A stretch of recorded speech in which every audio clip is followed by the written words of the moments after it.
the structural steel hollow sections and how it's been used in the country and abroad. Before that, I'd just like to give a brief of Tata Steel and about the tubes division, and I'll carry on. And I think some key elements of the characteristic of steel has not been captured, something I believed structurally. So I just put up this slide over here. I got this book from an interesting, this extract from an interesting book by Robert Brown. So the stress strain curve of different materials conveys a lot. It conveys, it emphasizes three different aspects of steel. One is its stiffness. If you look at the stiffness, the straight part, that's what measures the Young's modulus. So it's superior when compared to other parts, and then its ductility. So one on the x-axis is in a log scale, and which means that the steel is naturally having a superior ductility, and third, its superior strength. So though glass is more stiffer, it's quite brittle. So this is one particular reason why engineers might try to use steel in their design. So I just wanted to capture this before I proceed to my talk. So this is how my talk is going to be oriented about. Okay, so about Tata Steel. So everyone knows about Tata Steel. Okay, how much of how old the company is and how much of a profit they are making, and that's got in the news. But some things just don't get covered in our day-to-day life. So here's a man who's considered to be an outsider or a barbarian kind of a person who goes ahead and into an improved world. He goes and he says somewhere in his schoolings he had come across the fact that okay, steel is the fundamental material that's required for the growth of the nation. So he wanted to put up his wealth, everything, and invest in making a steel plant. So goes about on the advice of one Mr. Julian Kennedy to Mr. Charles Page Perrin to explore the possibility of having steel plant in India. So then the rest is history. So from a humble beginning, started at around 1907 by Mr. Dorabji Tata. It's grown on to be a more than 109-year-old company, and it's been having its hard times and its glories, and we continue to strive forward to achieve excellence. So among some various features, I just wanted to highlight certain facts that I put up in this slide over here. So I'd like to emphasize on that at India we make something like around 10 million tons. So with the Kalinganagar project we will be adding another 2 million tons, so from this financial year onwards. So amongst Tata Steel's various products, tubes division is one of them. That's how the one in Jamshedpur looks like. So in tubes division, we have 3 different products, and one of the such products is Tata Structura, which gets into this construction field. So since it's been about 10 years since the introduction of this brand, I'd like to just briefly dwell on how it all started and things like that. So I'd like to quote Mr. Alexander Queen here. There's no better designer than nature itself. So predominantly people get their inspiration from outside, and nature is like a huge source where you can get many of the inspiration. So one of this is like this. This is called a Gore-Tex pattern that's in Nike's Nike shoes grips. So it's actually inspired from the pattern that they found in hooves of mountain goats, which found to have a good grip, give them a good grip. So this is an all-terrain traction shoe that they developed in Nike, which got a little, famous after that. And the stethoscope. So this person over here, Mr. René Lamaque, he had observed some children playing with hollow sticks. They were talking. When they were speaking on one end, the other end, they found the noise to amplify, and so that proved as an inspiration for this physician to invent a stethoscope. And here is one Mr. George D. Melstra, so the inventor of Velcro. So while traveling by the countryside, he observed how all these bulbs kept sticking to his pants, and that's proved as an inspiration for inventing Velcro. And then how the suspension bridge was inspired from hanging intertwining vines. And also, so I mean, the last of the inspiration that I wanted to cover over here is about how the Wright brothers got inspired from the bird. Now, that's something very interesting about this Wright brothers. They didn't have a degree behind their names, or they didn't even have a proper college degree. But whereas during the same time, there were people who are in premier institutes who were working on machines that would make them fly. But here's these guys who are not so very educated, but manages to invent a flying machine. That's what they call. So that's how, because they quite quickly observed and implemented the bird's fly. They found that it's not about power, but it's about the control. So they implemented certain aspects, key aspects in their design, which gave importance to the control, like the tail of the aircraft, which enabled them to make a successful flying machine. So that's how, I mean, from all this, I'd like to proudly say that even we did have a humble beginning. Like how, so this is one of the things which got repeated from Jasim's slide. So honestly speaking, we never thought, okay, we'll start making hollow sections because it's having a superior property or something like that. What we observed was we were just making some plumbing pipes that we got into conveyance applications. But what we found out was the fabricators over there started using these pipes in their trusses, which we found it very interesting. So when we found that there's a good demand for such applications, only then we started making hollow tubeless structural sections. And we are also like proud to say that we started that around early 1960s. So we have grown, we have just improved upon that into making square, rectangular, and circular hollow sections. Except that now we are like getting it into bigger sizes and better material, steel grades. So now I'd like just to dwell upon the various applications of these hollow sections. The list just goes on. So let me not just stick to the list that's mentioned over here. So again, this slide has been put from by architect from Ponni Associates. So here's a transformation that we see. That's how the old airport looked like about 2 decades back.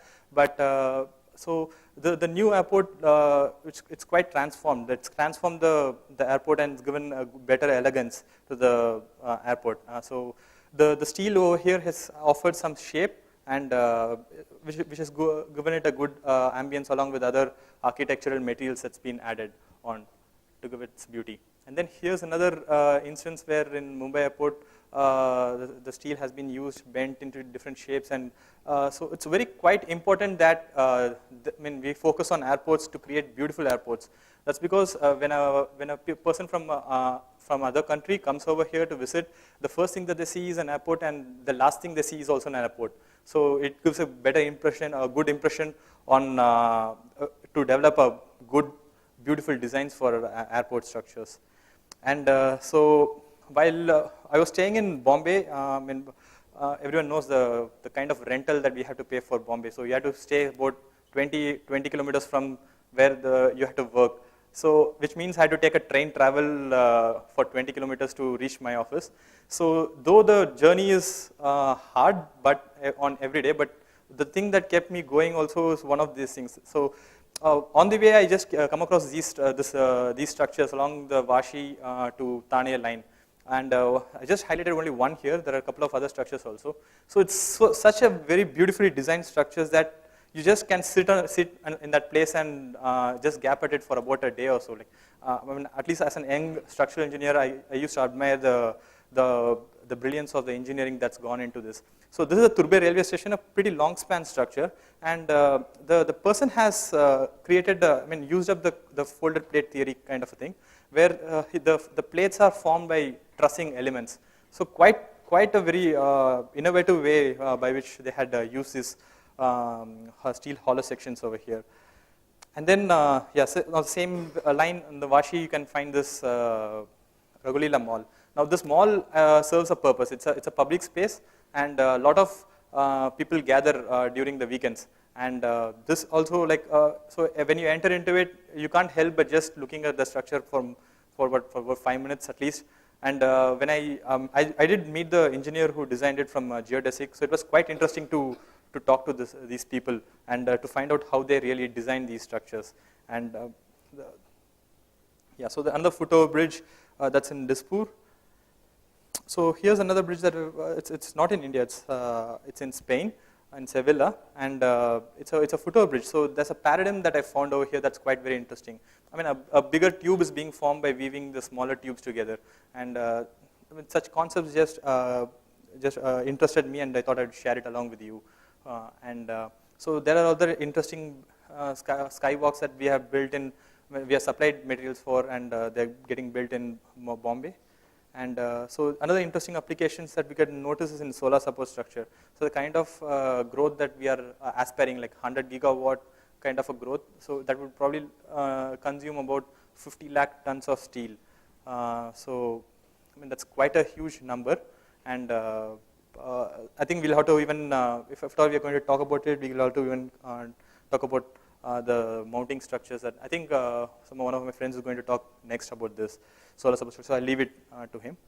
And so here's an astounding structure that's been built up in Spain. So these kinds of structures, when as a structural engineer, it's very interesting to design these because one will just look at it and say, okay, how is this thing standing? And I mean, that's a very good credit that an engineer would dream of to get. And here's in Delhi during the Olympics, this structure was done.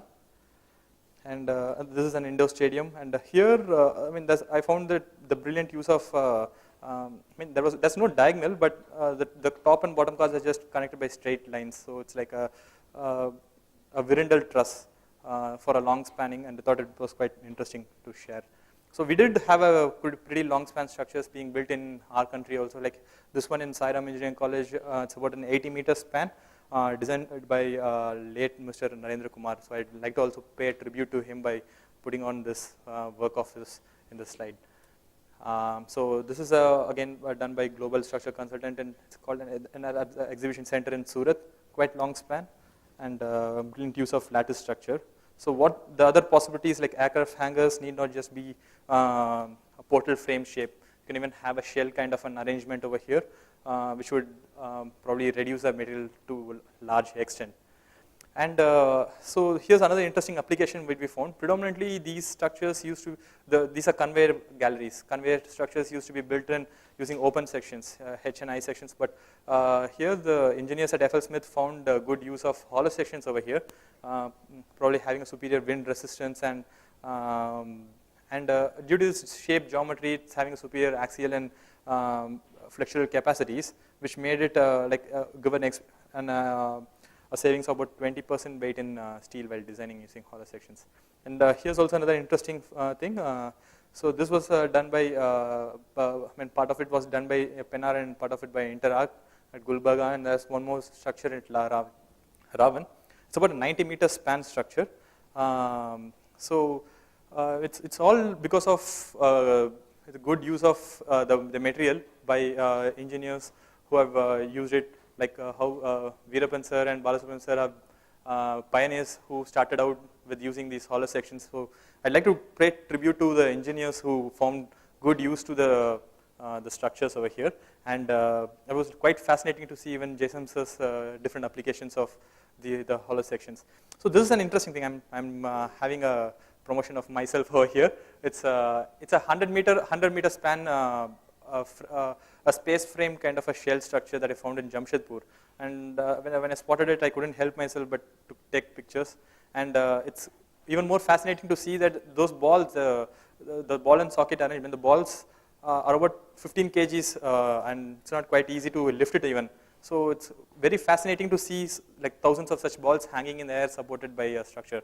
And I thought I would share my experience also with you in the slide. And this is in Tuticorin, and it's a remote village that I had been to. I had to catch 2 buses to go to this place. And at this place, when I found a 50-meter span structure and a dome that's spanning about 60 meters, I thought it's worth mentioning it and like sharing it all again with you. And the hollow sections doesn't just its applications doesn't just get into shell structures, but also into into frames also. So predominantly in cold storage structures, it's been done by reinforced concrete. So in Gujarat and West Bengal, we have found good applications where steel is being used instead of the concrete frames. There are plenty of reasons why, and which has been explained earlier also, like quick construction and you get back. I mean, the people were more interested in having investing in steel because they get back the material even after, like, say, 20 years of its use, which they found when financially they found it to be good to use this.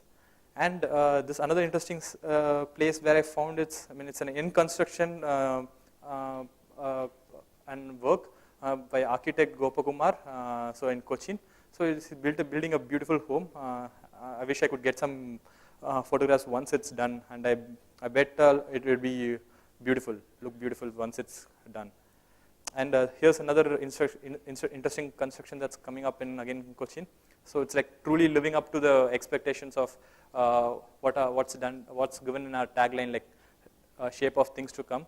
And we believe that the structures can give beautiful shapes to the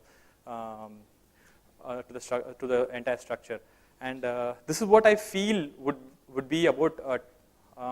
It's going to be the future in construction. So it's density structures. So I find that its applications might get more into communication towers and in probably into transmission line towers, or in, like, say, in robotic arms, robotic cranes applications. So that's a Kul River Bridge in Brisbane. We did try to make a density table at IIT Madras. It did work. So it's not just structural as what Sir had said. There are various applications that we had already found, like in staircases, then in, like, making benches in parks, in making window frames, and then making doors. It's quite very interesting to see the applications where this can be used. And the fascinating fact is, like, as suppliers, we're not suggesting, okay, use it there, here, or use it there, but I'm finding it that everyone is, like, finding different applications, and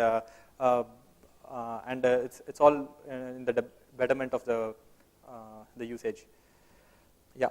So I'm done with the applications, and there are a few products that we have launched recently, and I just dwell upon that. So one is a higher grade steel that we have launched. So earlier we supplied steel at 310 megapascals. Now it's going to be 355 grade steel hollow sections.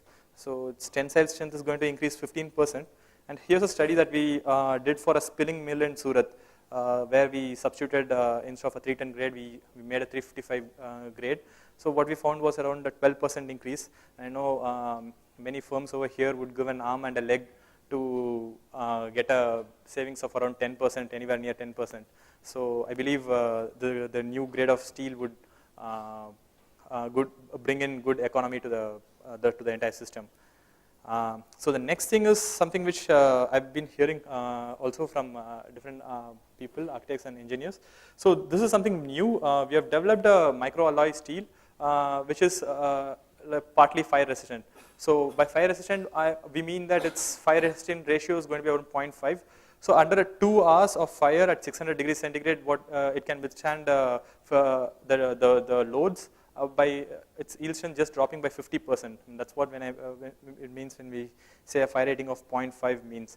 So when we are using a superior raw material, like say its yield strength is 55, and it drops to 50% at 2 hours fire, 600 degrees centigrade, we still have an yield strength of over 250 megapascal, which is like quite good, and also it's maintaining a good ductility, which means it can be used in structural applications. So this without having any external paints being applied. So I think this is something like in the products that people would want to use, while using in residential and commercial structures. And so here's a fire, the apparatus that we use to test these machines. So, and some of the test results are being mentioned here. And lastly, the product that we have launched is are going to be welded HNI sections, which we stopped making about 2 decades back, but now we are starting by supplying now welded HNI sections. So the hollow sections, the maximum size that we can make is around 300, 200, and or a 250, 250 square. So we couldn't cater to the entire needs of the construction industry. So we thought we'll get into making now HNI sections. So it's going to be welded HNI sections which can be customized to your requirements. So initially for references, we're making the same range as in the UBUC sections and providing them. So the customization we believe would offer good properties to the element to design and to achieve good economy to the structural system. So here's the plant that we have in Jamshedpur. So we have 4 SMAW machines which can be controlled by robotic welding machines. So the maximum depth that we can go till is 2 meters deep, and the thicknesses is around 40 mm that can be automized. So we believe all these sections, like after it gets introduced, is going to promote more steel construction in our in the nation. So yeah, I'd like to thank you all for patiently listening to me, and hope we find good uses to the products that we are having. Thanks a lot.